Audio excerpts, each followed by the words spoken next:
탈무드, 정직한 삶을 키우는 지혜. 효도. 고대 이스라엘의 두마라는 도시에 한 사나이가 살고 있었다.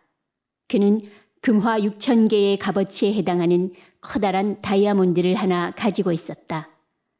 어느 날 한 납비가 사원 내 침전의 장식에 쓰려고 금화 6,000개를 가지고 그의 집으로 이 다이아몬드를 사러 갔다.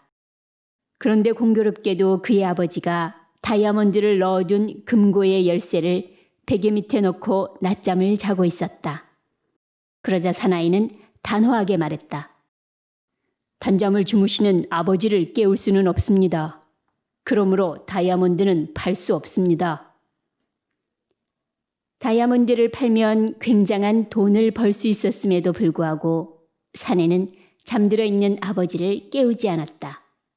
이 대단한 효자에게 감탄한 랍비는 그 후 이 일을 효의 본보기로 삼아 사람들에게 이야기했다.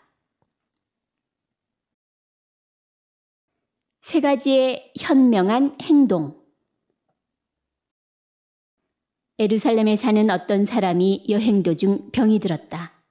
그는 자신이 살아날 가망이 없음을 깨닫고 묵고 있던 여관의 주인을 불러 이렇게 말했다. 나는 이제 곧 죽게 될 것이요. 내가 죽었다는 소식을 듣고 예루살렘에서 내 자식이 찾아오거든 내 소지품을 전해주시오. 그러나 그 아이가 세 가지의 현명한 행동을 하지 않거든 내 소지품을 결코 주어서는 안 됩니다. 왜냐하면 여행길에 나서기 전 아들에게 만약 내가 여행 중에 죽게 될 경우 내 유산을 상속받기 위해서는 세 가지의 현명한 행동을 하지 않으면 안 된다고 말해두었으니까 말이오. 얼마 후에 숨을 거둔 그는 유대인 의식에 따라 매장되었다. 동시에 마을 사람들에게도 그의 죽음이 알려졌고 마침내 예루살렘에 있는 아들에게도 소식이 전해졌다. 예루살렘에 있는 아들은 이 소식을 전해 듣고 아버지가 죽은 여관을 아들에게 가르쳐주지 말라고 유언했기 때문에 아들은 지혜를 짜내어 그 집을 직접 찾아나야만 했다. 마침 나무꾼이 많은 뗄나무를 짊어지고 걸어가고 있었다.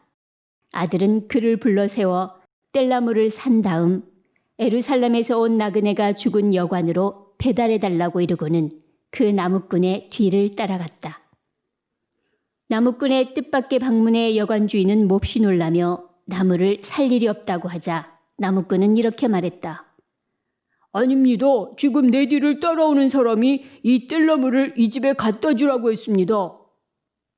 이것이 그의 첫 번째 현명한 행동이었다. 여관 주인은 기꺼이 그를 맞아 저녁 식사를 차려주었다. 식탁에는 비둘기 5마리의 요리와 닭 1마리의 요리가 나왔다.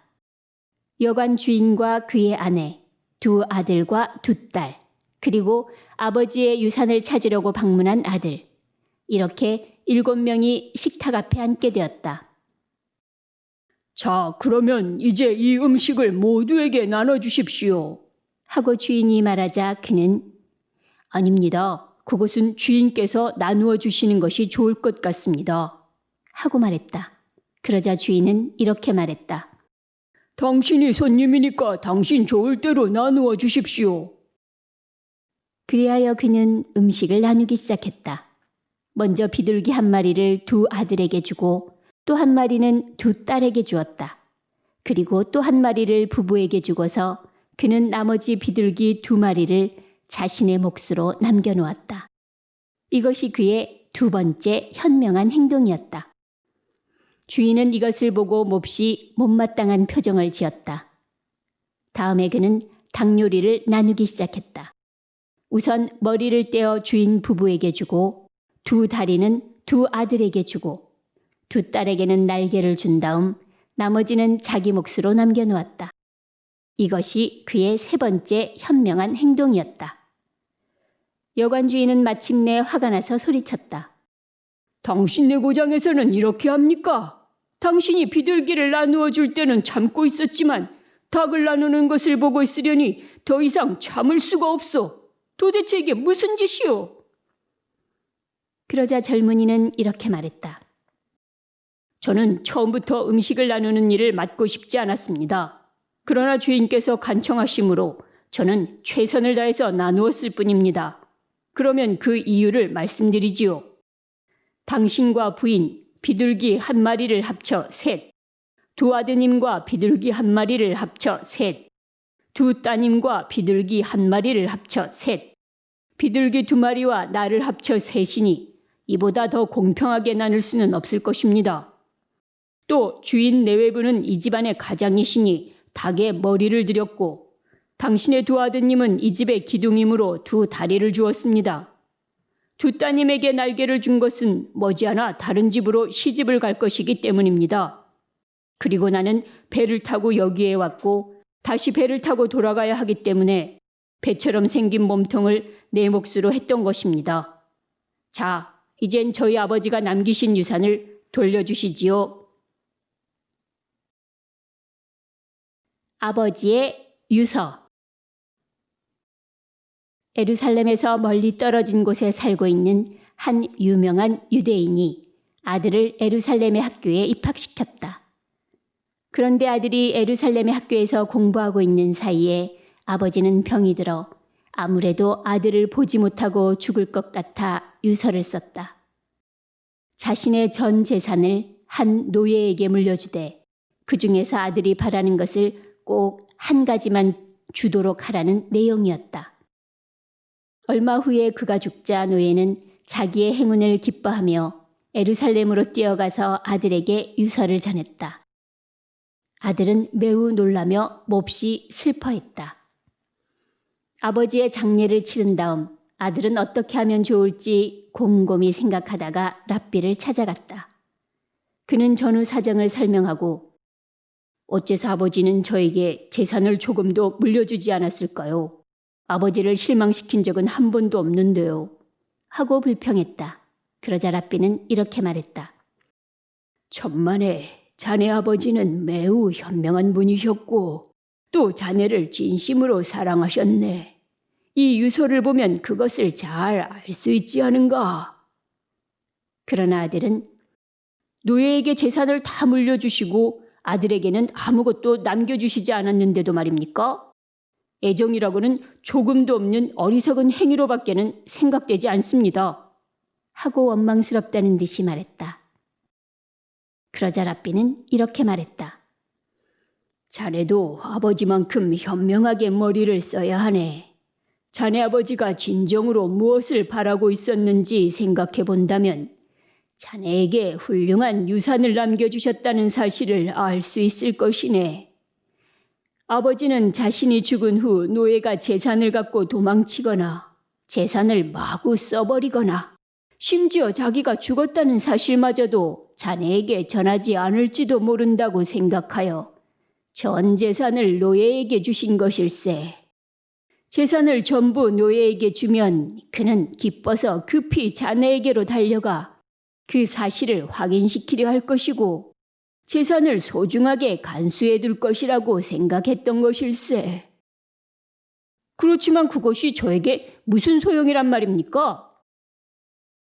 젊은 사람이라 역시 지혜가 미치지 못하는군. 노예의 재산은 모두 주인에게 속한다는 사실을 모르는가? 자네의 아버지는 자네가 원하는 것 중 한 가지만은 자네에게 물려주겠다고 분명히 말씀하지 않았나? 그러니까 자네는 그 노예를 소유하겠다고 하면 전 재산을 가지게 되는 것이네. 이 얼마나 현명하고 애정이 넘치는 생각인가? 젊은이는 그제야 겨우 아버지의 깊은 뜻을 깨닫고는 랍비가 말한 대로 한 다음 그 노예를 해방시켜 주었다. 그 후부터 그는 버릇처럼 나이 많은 사람의 지혜는 따르지 못하는군 하고 말하곤 했다.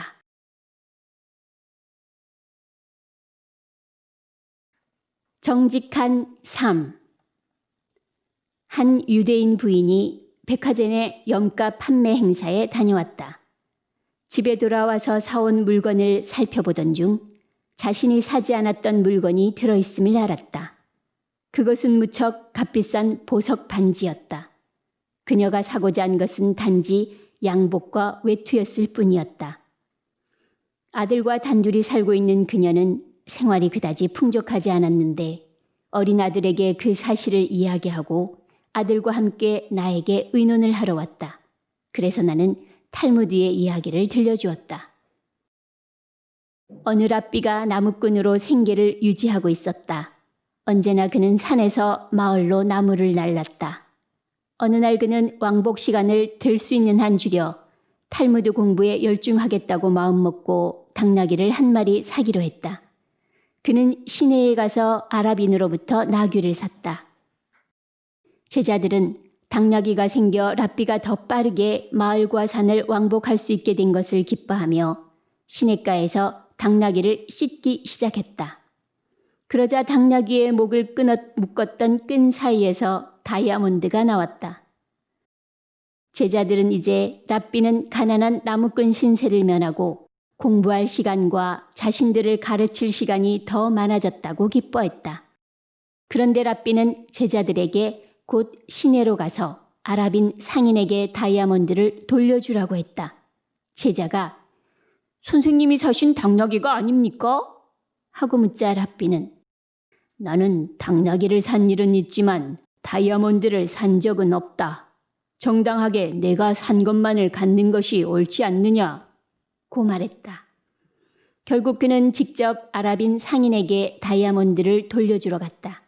그러자 아랍인 상인은 당신은 이 당나귀를 샀고 다이아몬드는 우연이기는 하지만 그 당나귀에 딸려 있었던 것인데 당신은 왜 그것을 돌려주시려고 합니까?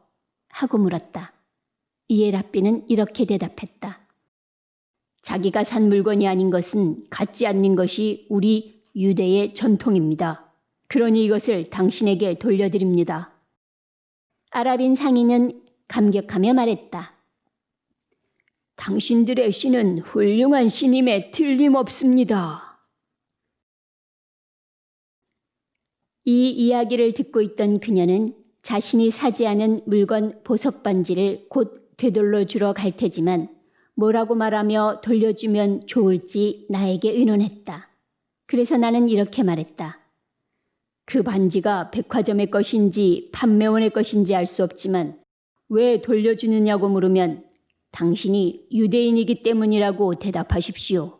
그리고 반지를 돌려주러 갈 때에는 반드시 당신의 아들을 데리고 가십시오. 당신의 아들은 일생 동안 자기 어머니가 정직한 사람이라는 것을 잊지 않을 것입니다. 침을 맞은 랍비. 메이어는 설교를 매우 잘하는 랍비로 유명했다. 그는 매주 금요일 밤마다 예배당에서 설교를 했는데 수백 명이 그의 설교를 듣기 위해 그곳에 모여들었다. 그들 중에 그의 설교를 대단히 좋아하는 여인이 있었다. 보통 유대인 여인들은 금요일 저녁이면 다음 날의 안식일을 준비하기 위하여 음식을 만들거나 다른 일을 하기 마련인데 이 여인은 메이어의 설교를 듣기 위해 오는 것이었다. 랍비는 오랜 시간 동안 설교를 했고 그의 설교에 만족한 그녀는 흐뭇한 마음으로 집에 돌아왔다. 그런데 남편이 문 앞에서 그녀를 기다리고 있다가 화를 내며 말했다. 내일이 안식일인데 아직 음식도 만들어 놓지 않았잖아. 대체 어디를 갔다 이제 오는 거야? 예배당에 가서 메이어 랍비님의 설교를 듣고 왔어요.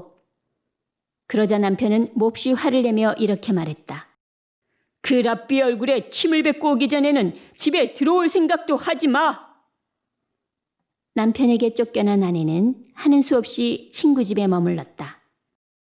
이 소문을 들은 랍비 메이어는 자기의 설교가 길었기 때문에 한 가정의 평화가 깨진 것을 알아차렸다. 그래서 그는 그녀를 집으로 초대하여 자기 눈이 몹시 아프다고 호소했다. 그리고는 이것은 침으로 씻어야 약이 된다는데 당신이 좀 수고해 주시오 라고 말했다. 그러자 그녀는 랍비의 눈에 침을 뱉었다. 그녀가 집으로 돌아간 후 제자들이 랍비에게 물었다. 선생님께선 대단히 덕망이 높으신 랍비인데 어째서 여자가 얼굴에 침을 뱉게 내버려 두셨습니까? 그러자 랍비는 이렇게 말했다. 가정의 평화를 위해서는 그 어떤 일이라도 해야 하네.